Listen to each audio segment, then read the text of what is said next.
Good morning. Good morning. I was getting jiggy with it. Hey. Early in the morning. Nothing like a two-step to get you started on your day. Nothing. How are you? All right, and yourself? I am well. How was your week? Busy. I know, right? I was like, what in the But whole wide world is but it went by happening? fast though. I'm not complaining about that. I'm not, but I just felt like, can I just sit down and enjoy the little bit of summer weather that maybe we getting and just get some natural vitamin D on my body. Just sit down. Can I get 10 minutes just to sit? I didn't. Except I did. Well, I take that back. Maybe I did. I had lunch with one of my friends and I got stung by a bee. I've never been stung. Mm-mm. You know, Never? I feel like I'm too old for first, but this was a first. Really? I had never been stung, and I was so nervous because I didn't realize what it was. I'm sitting there, and we're talking, and we were outside, and you know, it's time for the bees to go away, so they doing their thing, and I put my arm down in my lap, and all of a sudden I felt fire. I said, "Oh my god!" And so then I looked, and you could see it, a little piece of it hanging. So I pulled it out Mm-hmm. and threw it like, oh. So then I'm like, I'm nervous because I was in Columbus and I had to drive home. So I'm like, oh, I hope I don't have any problems with this because I've never been stung, so I don't know. And my sister is actually allergic. So I'm like, please don't let me be allergic. And I start blowing up while I'm trying to drive home. But it swelled up a little bit. Um, and then it went down. But then the fire sensation, it's still kind of tender, but the fire sensation was Mm-hmm. there for a lot. See, I don't know what to expect. Was there for a minute. I was like, what in the world? They was like, oh, it feels like a needle. Look, I have sickle cell, so I get needles poked in me for blood. I know needles. That wasn't no damn needle. I don't know what that was. It felt like fire. Like Yes. I said, what in the world? I was ready to fight a bee. Like, this what we doing today? But that was the adventure. So I had that little adventure, but that was a first. I said, "Oh my god, I done got stung by a bee. Look at here. My Wow, you bucket list is fortunate. ticking up." I had never been stung. Nope. And I haven't broken any bones yet, so please don't let that be a next verse. Please. Oh, no, Thank no, you. no. I don't need them kind of problems. No. Right. All right, y'all. Okay. All right. Well, let's get it started. Welcome to our Saturday morning tea. Here we brew up the hottest topics in healthcare. We discuss health information, news, education, bucket list, first, bee stings, how quickly this summer, this year is just gone. This summer Yes. is coming and going. Certification tips and entrepreneurship and really the revenue cycle at large. So as you come in, don't forget to hit the thumbs up or like button. I'm Clarice Warner, the girl with the pearls, the founder and senior education director of the Professional Reimbursement Network, LLC, where coding education is key. And PRN is a healthcare compliance consultancy located in Cincinnati, Ohio, that specializes in revenue cycle and regulatory compliance in education. Now, let me ask you, do you know what it takes to be a certified, marketable medical coder? Do you? For real? Well, before I introduce my co host, let me share with you information on a free, free email course on the 5 steps to become a certified, marketable medical coder. Are you interested in medical coding, but not sure where to start and scared of wasting time and resources? Let me help you with the right steps to become a certified, marketable medical coder. Learn more at bit.ly/5stepscoder. So if you are interested in getting more information about the 5 steps to become a certified, marketable medical coder, well, check out the video description for the link. Joining me today is my partner in success, my co host, Mr. Jesse, the registered trademark. Put some respect on his Hmm. name, the coding nurse. Sir, introduce yourself and tell the folks all about you. Good morning, everybody. My name is Jesse. I live in Philadelphia. I've been in healthcare for a long time. I left the bedside in 2014 and made my way into risk adjustment coding during the pandemic in 2020. I created a company, the Coding Nurse LLC, where I help nurses and other people in healthcare who are looking to leave the bedside, transition into the wonderful world of HIM. Okay. Moseyed on over into the That's what's up. That's what's up. But let's just take a look at the clarity going on over there in that Did you get some it's just real crisp over there. I said, "Oh, wait a minute now. Pop out Um, and show I 'em." don't know I changed the setting on the light, so maybe that's it. Yes, it's very clear, very I said, Oh, "Okay." okay. You know me, I love the professionalism. So, hey, I love it. And he popping out today. You about to lose your job. You done popped out. No, you look good. Thank, You look good. thank goodness I moisturized. You know how we are. We need moisture. Ah, not thank goodness I'm moisturized. Oh my goodness. All right. So before we jump in, let me remind you. Speaking of moisturized, yesterday Thursday, I had to go pick up my gun permit. Okay, So see, I cannot with you. so I'm thinking the lady said all you need to bring is your driver's license.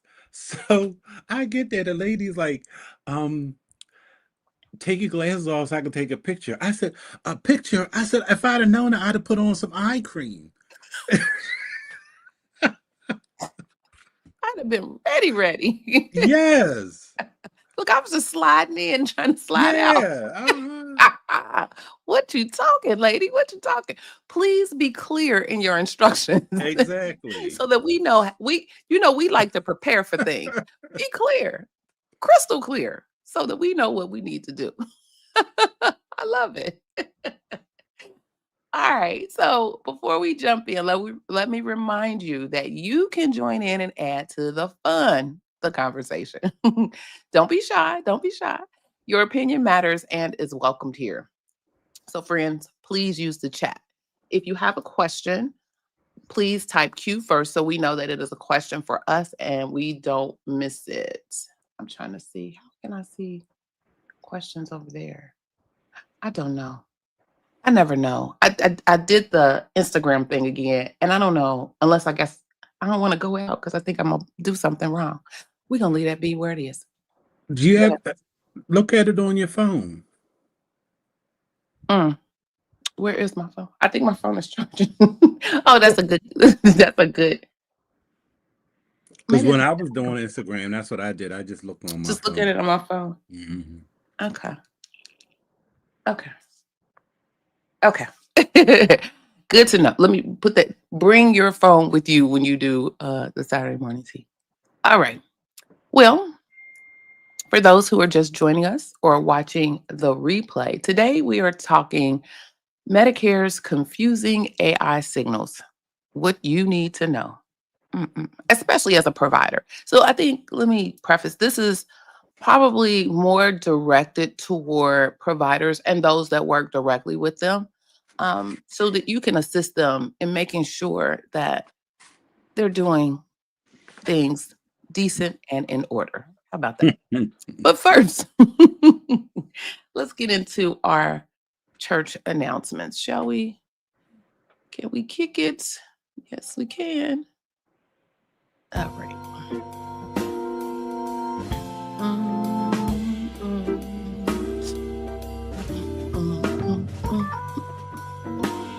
Hey. Hmm. Dum, dum, dum, dum. Mm, mm, mm, mm, mm, mm, mm, mm. Is that a little Urban League peeing on his ponytail? I just never paid attention. Okay. Well, we're gonna have to start our own celebrations because they done.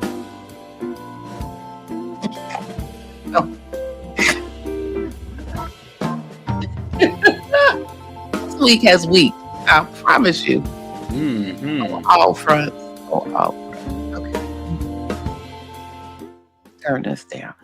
All right. So, only church announcement I had was, did anybody get an opportunity to go to the ICD-10 maintenance coordination meetings? No, I did. No, it was, I didn't go the second day, which I'll get to in a minute, but first day it was good. It flowed very, very well. You had your regular players in motion, in play, discussing all of the things. And it's funny how you hear I say it's a good time. It's a good time. It's a long time, but it's a good time. But it's worth it because you get CEUs for it all. Free CEUs, so you don't have to pay or anything for both of the days. But they allow coding professionals. So you get an opportunity to hear from the community, the medical community, who have an interest in adding a diagnosis or procedure code into ICD-10. And you get some of the background behind why they felt it necessary to do that. Then you hear from the committee, if you will, that kind of talks about what the changes, if adopted or when adopted, would look like. And you get a preview. It's a whole full packet. So you can see how it lines up in the index and what it looks like in the tabular and some of the guidance that is provided, the notations and that kind of thing. And so it provides then the coding and compliance communities to come in and then kind of provide their expertise on, well, historically things look like this, and do we really need a code for that when we have, not otherwise specified or all inclusive or whatever. So it allows that kind of back and forth dialogue for consideration on the codes. And then, oftentimes there's it's like crickets, like, yeah, we've been needed that. Where y'all been? And so it was all good. And it's not a adversarial type of conversation at all. It's very informative and very educational. So if you get an opportunity, I think you can get CUs if you go back and listen to it. I think so. I did that before. Yeah, you can get CUs if you just go back and check out. You just have to, I think, fill out the form or get the information from the site or whatever. But you can get some CUs on it. But it's really a good time. The other thing, and so the reason why I missed the second day is because I had to attend an AI in Higher Education Institute session that blew my entire mind all day. So today's topic is literally on point with all of the AI stuff that I ran into. And I do have one specific thing that we'll talk about in the meeting after the meeting that I was like, for real? This what we doing out here in these streets? I had no idea. And so I will be sharing with my tea sippers. But yeah, just a lot. I've been in an AI world. That's why I couldn't sit down, because it's been a lot. Just circling and ducking and dodging from some of the other things that's happening in the world, but immersed on this side of the world. How about you, Mr. Jesse? You have any church announcements? The only church announcement I have is I'm starting an ICD-10 CM class on Wednesday, October 7th at 6 p.m. So if you would like more information, kindly mosey on over to thecodingnurse.com. I love it. I love it. Oh, also, I sent the documents, be presenting a brunch and learn.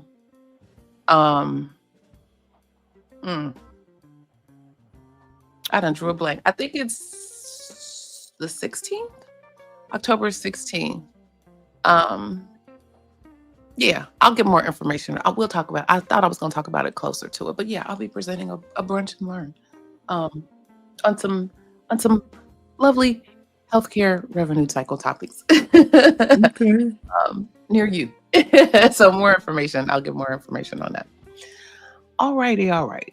Let the tea spilling begin. Get rid of these banners. All right. So again, welcome back to the Saturday morning tea where we serve up the real talk our profession needs. I'm Clarice Warner, the girl with the pearls, with my partner in success, the coding nurse. Grab your favorite mug of whatever your favorite beverage is because we are about to talk about something that is going to make your life so much easier. Well, mostly easier. How about that? So today's topic is Medicare's confusing AI signals and what you need to know. So you know how I always tell you that healthcare compliance doesn't have to give you a headache. It really doesn't. If you just follow the rules, if you do what the rules say, and they give you the rules, they give you the playbook, you just got to follow it. That's how play in the lines. Well, Medicare just handed us a perfect example of how it could all be so simple with just one tiny plot twist that we need to talk about. Now, here's where things get interesting and honestly a little confusing. While Medicare is saying use AI for documentation, keep it simple, they're simultaneously having a completely different conversation about AI in other areas of healthcare. Let me paint you the full picture because I want you to be informed, not just compliant. Know the why, know the information, know what's happening in the background. So, first, the beautiful simplicity. Medicare has finally given us crystal clear guidance on artificial intelligence in medical documentation through the Program Integrity Manual, Chapter 3, and a MedLearn Matters fact sheet that came out July 2025. And we want to thank our on the street correspondents for sending us that information. Here's what Medicare said, and I'm paraphrasing. Use AI if it helps you document. Just sign your name like you always do. And don't worry about documenting which AI tool you use. That's it. That's all you got to do. Could it be any simpler? It sounds very easy and simple. Of course, somebody gonna do something out of whack, and we all know where that will lead us. But anyway, they're treating AI exactly like a human scribe. So the scribe writes, the provider reviews and signs, AI transcribes, the provider reviews and signs. No special paperwork, no disclosure requirements, and no jumping through hoops, which is a little different than what they historically had folks do. Because historically, as a scribe, you had to mention that you were a scribe. Never were you supposed to sign off as the provider. That's a no. But you were supposed to document that you were performing or documenting as a scribe and list your sign off your name and credentials. But they're not, they're saying now that even that is not even necessary. Okay. But then on top of that, there's also another area where it gets a little complicated and why I said mostly easier. So while CMS is being incredibly permissive with documentation AI, they're taking a completely different approach with AI in other healthcare settings. So in December of 2024, CMS proposed strict AI guardrails for Medicare Advantage plans, things like requiring equitable access, preventing algorithmic discrimination, detailed oversight of detailed oversight of AI medical decision making or decision making period. These were serious restrictions that they were proposing. And so again, this was in the proposed rules. But here's the kicker. When they issued the final rule in April of 2025, they pulled it all back. It all went bye-bye. Poof. The magic dragon, it was gone. They didn't finalize any of those AI restrictions. CMS essentially said, and I quote, "We acknowledge there's broad interest in AI regulation and we'll consider future rulemaking." End quote. So let's move on. That's all they did. So we have this interesting disconnect. Documentation AI gets the green light with minimal oversight, while coverage determination AI gets proposed restrictions that then gets puts on the shelf. Put baby in the corner. We ain't playing with her right now. Now, what does this mean for you? Well, and your providers. Right now, it means you can confidently implement AI documentation tools following that simple framework I mentioned. Use AI to help document your encounter, review what the AI captured, make any necessary corrections, sign and date like you always have. But this is important. It also means we're likely in a transitional period. So CMS is clearly wrestling with how to approach AI regulations broadly. And here's what stays rock solid regardless of any future regulatory changes: the accountability as a clinician. So whether we're talking about documentation AI, coverage AI, or any AI tool, the provider remains the decision maker. So when you sign that documentation, you're saying, yes, this accurately reflects what happened in this encounter and the care I provided. Period. Point blank. That principle isn't changing no matter how the regulatory landscape evolves. Jesse, did you want to jump in? No, not yet. So some of what you might be thinking, well, great. Now I'm worried about what's coming next. But here's my advice: focus on what you can control today, right? While staying informed about what might change tomorrow. And the way the world is today, tomorrow may come quicker than you think. Implement AI documentation tools thoughtfully. Set up good review processes and train your staff properly. These are good practices, regardless of future regulations. Now, what I suspect we'll see in CMS developing more comprehensive AI guidance over time. The documentation piece might be the testing ground, again, for broader AI policies. They're starting with the area that feels most straightforward, which is AI as a transcription tool, before tackling the more complex areas like AI in clinical decision making or coverage determination. So, here's what I want you to take away from our time together this morning. Yes, you can confidently use AI for documentation right now. The guidance is clear and simple and straightforward. But also stay plugged into updates because CMS is clearly still figuring out their broader AI strategy. The fact sheet, or the fact that they proposed and then didn't realize or finalize those Medicare Advantage AI restrictions, tells us that they're taking a cautious approach. It could all be so simple for documentation AI, and it is for now. Just remember that simple doesn't mean set it and forget it.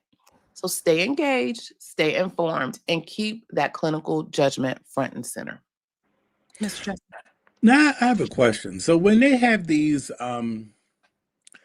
recommendations, like do they provide providers with examples of what it would look like What do you mean?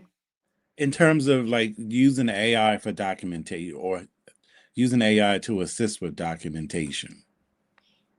There weren't in the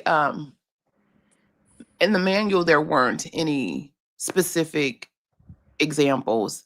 And I did not go out to any of the Macs because the Macs also will take the information and the rule and expound on it and put their own little special twist on things. So some Macs are good about being explicit and go from A to B to C to D, and some are just like, here's the information. This is what you need to do. We'll check on you later. So Right. it just depends on your Mac. But I didn't see anything specific to this. on what that looks like. But there may be some, because I remember well, way back in the day when the signature rules came into play. Um, there was an actual document that showed like, and this was right. I guess this was right when EMRs were coming out, because they show like it was identifying what an electronic signature actually looks like. Because at the time, I think people were like just typing their, they didn't have a built-in system per se that was considered an electronic signature. They were just typing their name and putting a date and be like, well, and they were like, no, there has to be something where the person actually goes into a system with their credentials to say, yes, they were signed in and this is their affixed signature, da da da da da da da. So it was before or right at the beginning of that. And so they had specific examples, like if you're writing your name, it looks like John Smith and your credentials and the date. If you are using electronic medical record, then these are the things that should actually be affixed to that documentation to make that an official legal authentication. So they did have that. So I don't know if they're going to, for this, say what it is, but from what was again interesting for me was that you don't have to disclose um the AI part. You just gotta sign it off. So that was interesting for me, because they were, when scribes came out, it was a whole deal. Like, well, wait a minute, Mhm. who doing this, da da da da. But they also have, because, and we talked about this before too, where the AI is actually capturing everything at the visit right then and there in real time.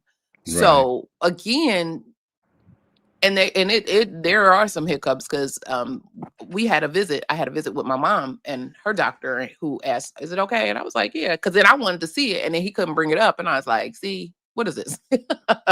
But so you really, really, really have to go in. But that anytime, if you're talking, or even if you're in meetings and you can see the captions, oftentimes it's missing a lot of things. And so you're like, I didn't say that. That is not what I said.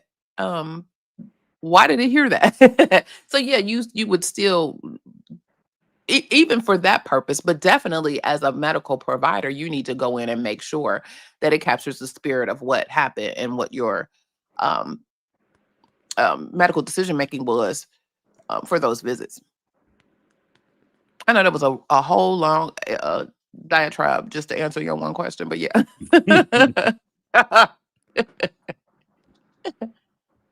But it's interesting. It's interesting that I think it's interesting that they turned away from that, not having them to document that this is actually AI. Right. Again, coming out of that whole AI and higher education piece, this was interesting. Like, well, wait a minute, hold up. So now you don't, because they're proponents of, in that community, there's a battle. You have those that are pro and for it, and then those, and it's like, well, use it as a tool and allow your students to use it as a tool. Then you have others that are like, no, um, they're being punitive about it. You're cheating and da da da da da. And then, it's research has shown that some of those AI detectors are providing false positives. So people were getting um, slammed with plagiarism levels that actually were not. This is just how they talk. And, they hit them with, no, it was AI generated. And so there's a fear from students of getting hit with that and being labeled with that. But then the twist was, there are students who are stating, well, we all know that this is what's coming in the world. Why are you not teaching us about this in higher education? Why are you not making this part of your curriculums? And I think, and to put it in a health information twist, I think this is a prime opportunity for health information educators to adopt and provide information to our students on AI. Uh, Technically, because the AI had been here all along, we've been using computer assisted coding and all of those things, but then to show some of the things that AI can do for and with you, um, as a tool. So, you know, I think I'm cool with it. I'm cool with um teaching folks, how to do things using AI, what things can be helpful for them as an HR professional, da da da da da. Um, I think the other thing that folks were adamant about was, again, the disclosure. If you're not disclosing that you're using AI, like, is that cheating? Is that plagiar? Like, what is that, and what does that look like? So, yeah, I think that's real. It's real. We're in interesting times all around. I just don't well, I do understand why there's pushback from some people because, some people just really like the old way of doing everything. And, AI is not coming, it's here. Like It's AI here. has displaced hundreds of thousands of people from jobs. It's not going anywhere.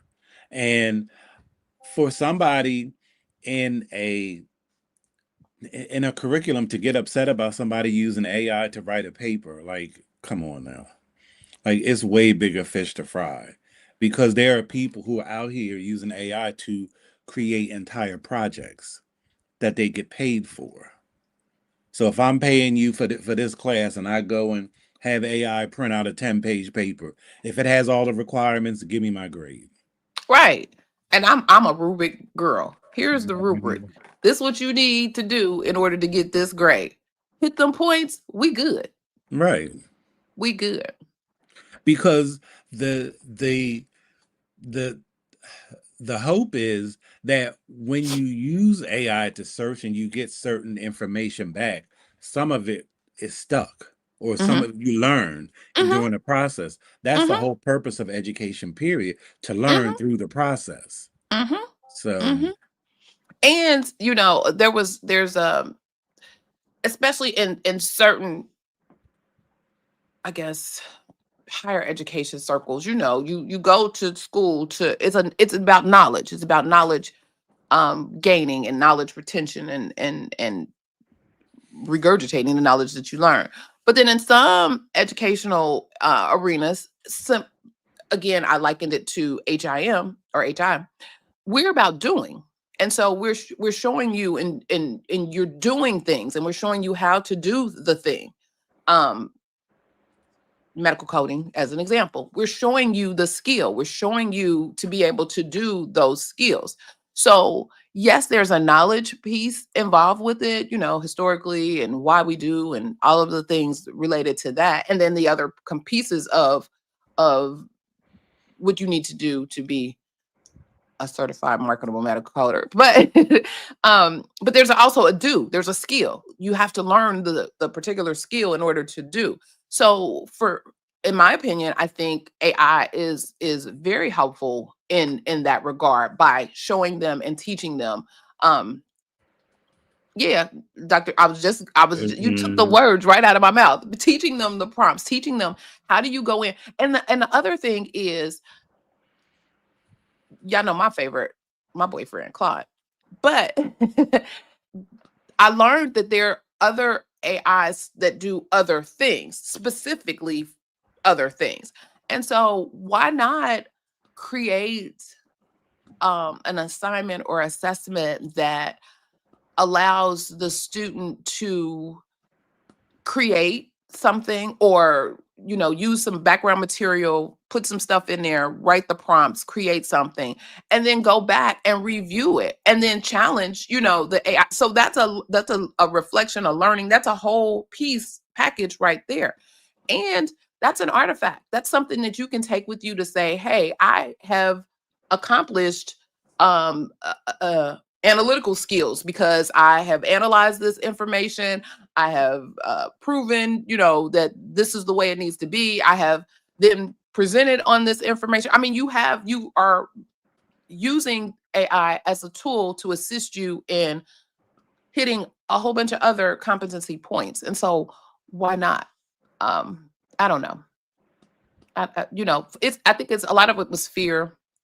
A lot of it was because she asked, one of the ladies in the presentation asked, well, what is the first word that you think about when you think about AI? And it was like fear and overwhelm and um, miscommunication and just a whole bunch. But then it was some positives as well, like assistant. And no one said, about AI taking over, because the people at least in this institute, they're from all programs, all types of education, legal, medical, engineering, all English majors, language major. I mean, just all over the place. And it's like real interesting just to hear some of their approach. And then at the end of this whole thing, we have to put together a project of what it is that we're going to do at our institution related to this. So it's going to be real interesting at the end. But it was just a lot of. I'm like, there were so many topics that thank God that they were recording everything and you do have access so you can go back. But there were so many different things that were offered at the same time. I'm like, I see three. And then one I went in and I was like, I just wanted to sleep. Like, dude, you are boring me to tears. Like, let me pop out of here and go over here because this is not the jam. But his topic was great. And so I was like, well, maybe I'll come back. But it wasn't something that was keeping my attention. And I was like, Lord, God bless the students that had to deal with him on a regular basis. Jesus. But anyway, I digress.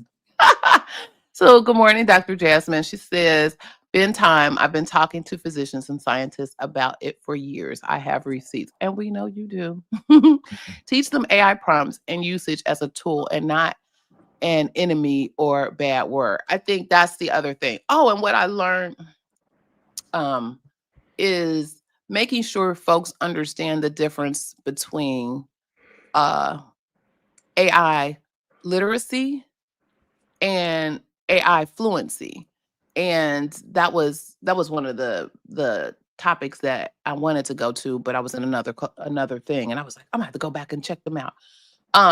But yeah, I was like, oh, there is a difference. There is a difference. So I think, to your point, Mr. Jesse, AI is here. It's here to stay.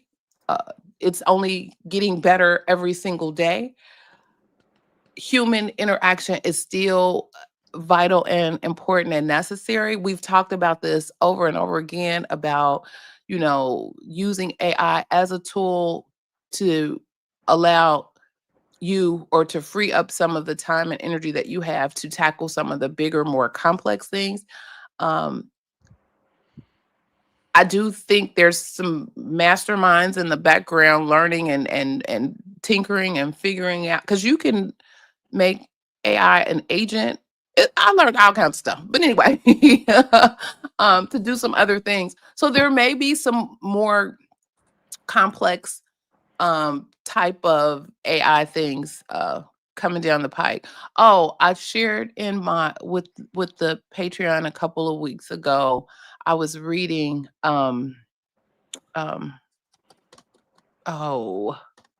can't think of the name of the book now. It was the Oprah's book club, Culpability. It was Culpability. Oh my God. If you want an AI read, it is very, very good. Very, very good. It's some twists and turns and off the chain, but it's a very good read. I recommend getting an understanding about AI. And it talks AI in the form of ethics and morality and just the stark contrast between, you program and you train, and it's about autonomous, using AI for autonomous purposes. In this case, it was about autonomous driving. But you program it, you tell it what to do, and it's going to follow your program. Whereas with humans, you teach it, you train it, you tell it what to do, but then we're always thinking through, well, there's a right and a wrong way. Do I do it right? And AI tools don't have that. They just have what I'm doing what you told me to do. I'm following the directive. What's right, what's wrong. And so it's a very good topic and dialogue in that book. It's a good book. Great read. I couldn't put it down. I have a whole bunch of other stuff to read, but I couldn't put that one down. And some of these people in academia who seem to have a problem with it, what they don't, I don't know if these people are still working, but almost every major company has their own version Yes. of of their internal, and I get it, like, because my main apprehension, and even now, I still don't do certain things on, because you do have to if you really are working on something, you would have to, really should create your own GPT. Hmm. Or now in well, Chat GPT 5, you can make them temporary so it doesn't show up, Hmm. because it feeds anything you put in it is going to use it to somebody else can put in the same prompt to get the same information Hmm. or more, including your input. Hmm. So, so a lot of, I mean, every Fortune 500 company has their own proprietary GPT that they have for their employees to use. Hmm. And even now, I know I don't use Google as much as I use Chat GPT, because now if you use Google, when you get your results, it says AI overview. So they're even using it. Everything. Everything. And then with the new version of, y'all know I'm a Apple Mac girl, but with the new version of Microsoft stuff, you have that Copilot that's in everything, and then they do allow you to have your own uh, organization driven or led Copilot thing that you can actually, at least in academia. So yeah, I'm sure it's for other organizations as well. Yeah. So yeah, it's here. It's here. We're doing all the things. AI, even in medicine. It's amazing. It's amazing.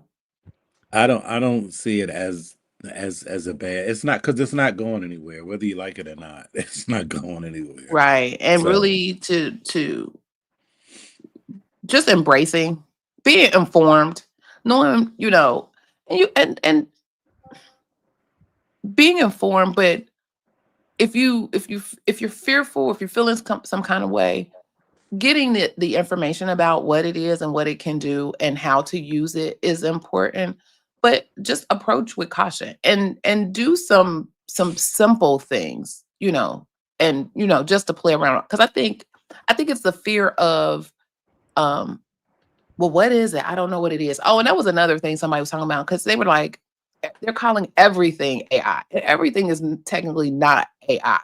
It may have an AI like feel to it, but everything is not AI. So, um, being mindful of that as well. I don't know. We're here. That's where we are in the world today. Wow. All right. Well, join us next week. We'll be talking some more wonderful, wonderful things related to um, healthcare revenue cycle, all the things. I need to get into the final rules that have come out and dig into those and provide some information. I'm sure things will be buzzing as always over at the Department of Justice and OIG. There's always things happening there. but speaking of AI, I also believe that it's going to create more HIM opportunities, especially for people who, because we don't you don't have to only rely on, imagine if you had coders and CDI, specialists and auditors really working on their own large language models. I- Imagine how impactful that would be. Hmm. So there's a lot of opportunity, and I just think that once again, like, these major organizations are really missing out, because there's so much more that people in HIM can do and should be doing. Like, I just think that HIM professionals should be at the forefront of AI in healthcare, Absolutely, along because with we're all providers. in the Right. data. That's what we do. That's where we live. We're the heart of it all. And these organizations should be showing people how you can do that. Like, what do you need to know in order to be able to do XYZ with large language models? And I think that's the disconnect, is the actual showing how and introducing folks to. But then with that comes policy and, regulation around, what you can and cannot do within specific organizations. So maybe it's a slow walk and they're getting there, but Right. it's a real slow. It's too slow. I was Catch going up. to say, like, they're all, but Catch up. they're always two steps behind, because Yes. it comes a time. Like, I'm sorry. I mean, and listen, God has blessed me, to live a good, decent amount of time, on the planet, and I just think that there comes a time, if you're not ready to still stay up to speed with what's going on, go sit down. Like, go take your retirement and go sit down. Get out of the way, Get out of because the way. all you are is an obstacle to Yeah. progress. You really are. And we see it at HIM all the time. Like, you had people who thought it was heresy when ICD-10 came out. It was Like, like, I mean, I'm not doing this I ever. don't I'm out. understand. Like, if you know how to code, it's just a different code that you get to in the index. That's all.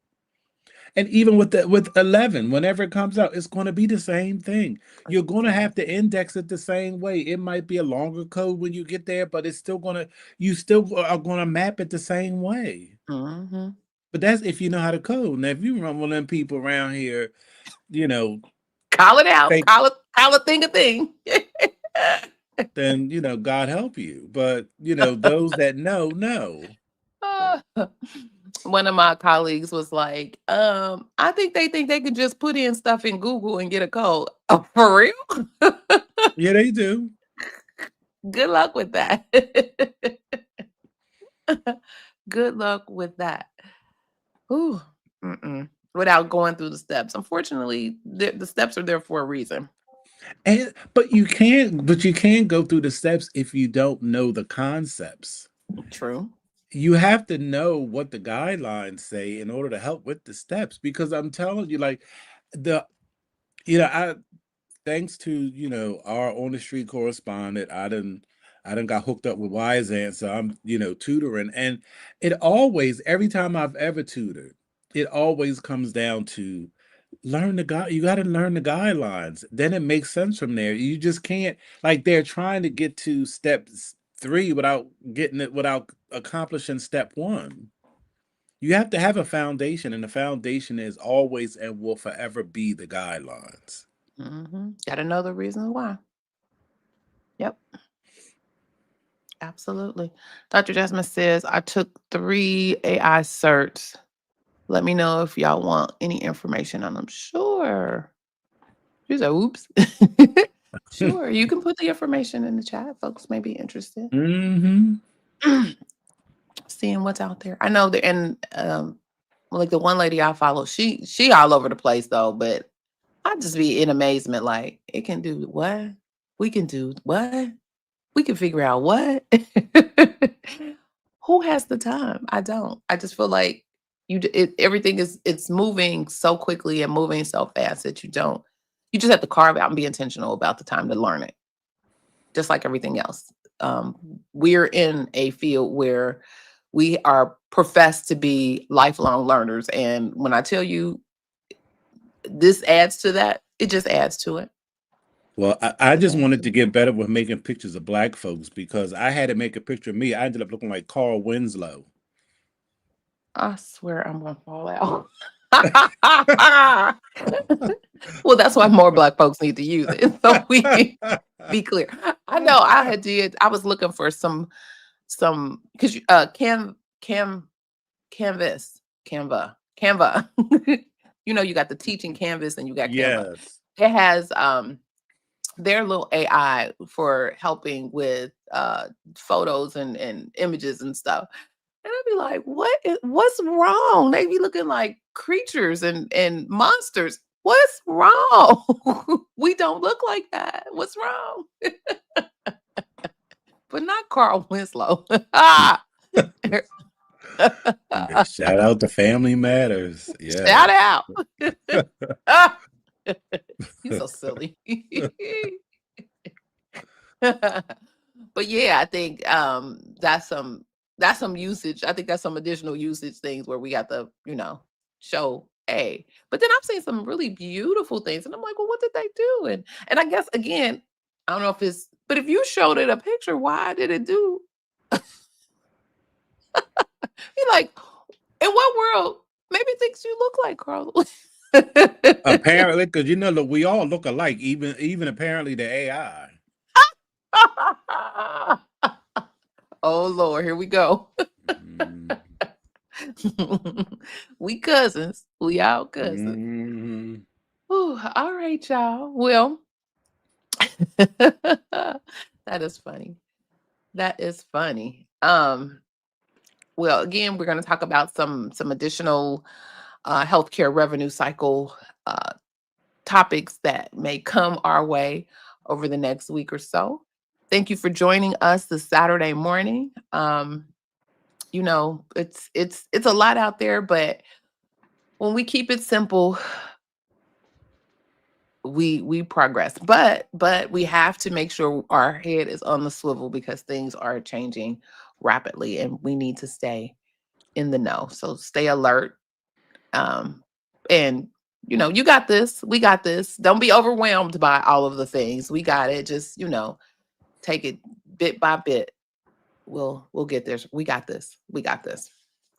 All right. Well, let's see. Join our community at Professional Reimbursement Network, LLC. We provide ongoing education, compliance updates, and practical strategies for navigating this complex environment of healthcare revenue cycle. Remember, you do not have to figure this out alone. So thirsty for fresh perspectives on the healthcare revenue cycle? By becoming one of the PRNT sippers, you'll get to meet Mr. Winslow. No, okay. You'll join a community. You'll get him in the flesh of sharp minds who savor the complexities of the healthcare revenue cycle.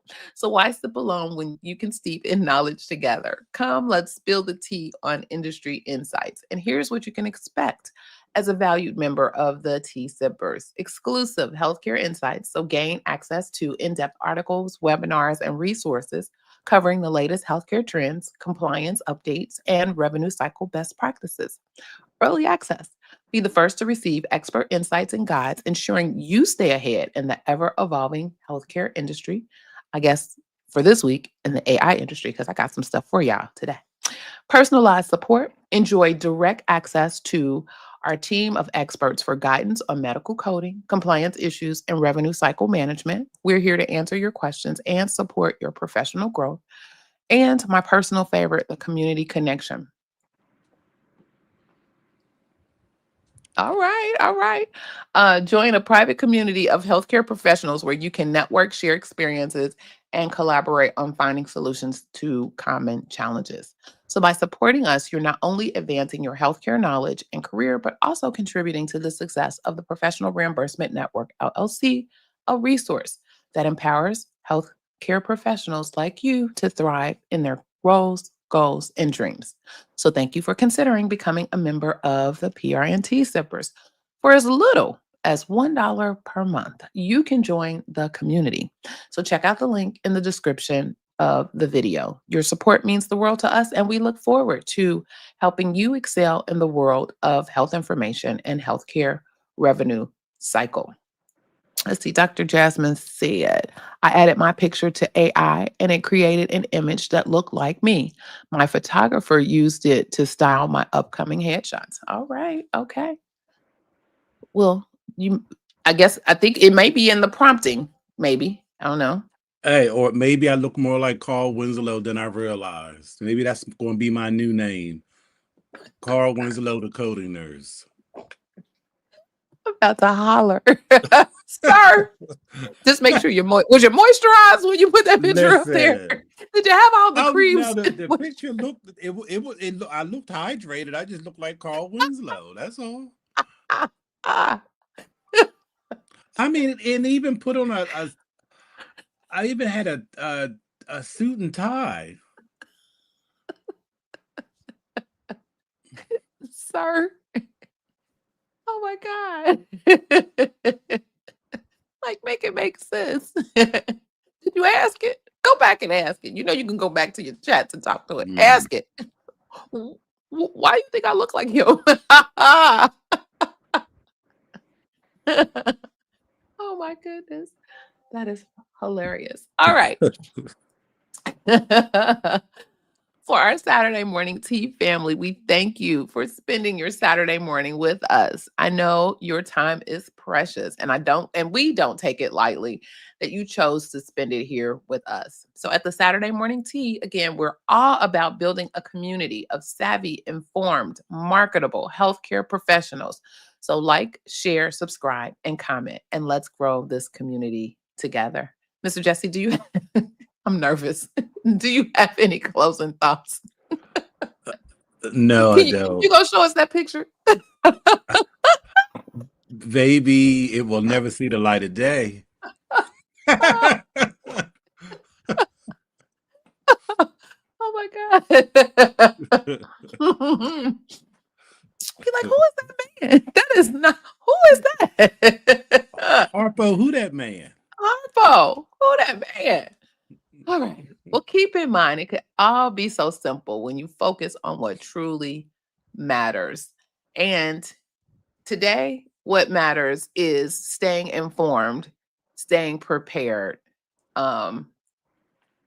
staying in the know.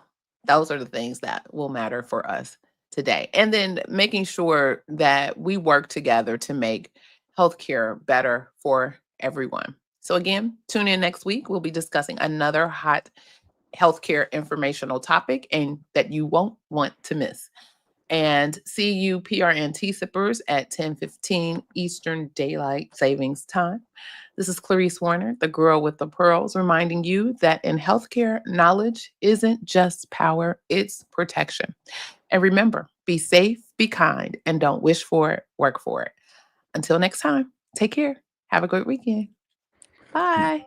Carl Winslow out. Sorry.